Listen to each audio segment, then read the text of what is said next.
Hey guys, welcome to Techies Guru. Today we'll be learning how to use Street View on Google Maps, and now let's dive right in. Now in order to use the Street View on Google Maps, first open up your Google Maps application on your phone. And after opening your Google Maps application, guys, you can use Street View two ways mainly. You can see either you can search for a destination over here.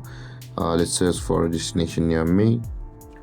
And after searching for a destination, guys, you can see when this interface appears at the top left corner of this option over here, which I'm swiping, there is the Street View option available for us. And when we swipe down this interface at the bottom left, tap on that picture and you will be able to view the street view of that place like this.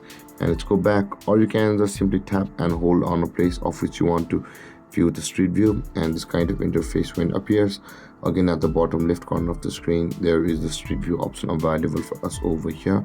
You can see, guys, this is the street view available for us on our phone. You can view it like this. And with that being said, guys, this is how to use Street View on Google Maps.